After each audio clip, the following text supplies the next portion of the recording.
दिसतीया भारी नेसूनी साडी, काळजाचं पाणी पाणी करतीया पोरही.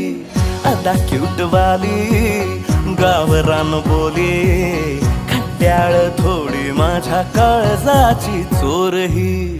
थोडं माझ्या पिरामात पड तू ग बाई, खुळ्यागत झाला मन तुझ्याच पायी.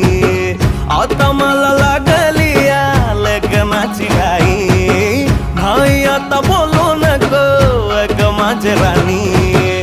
होशील का या पठ्याची सोबर घरवाली. मराठमोळी थोडीशी साधी भोळी, स्वागतीचा भारी बायको पाहिजे नखरेवाली.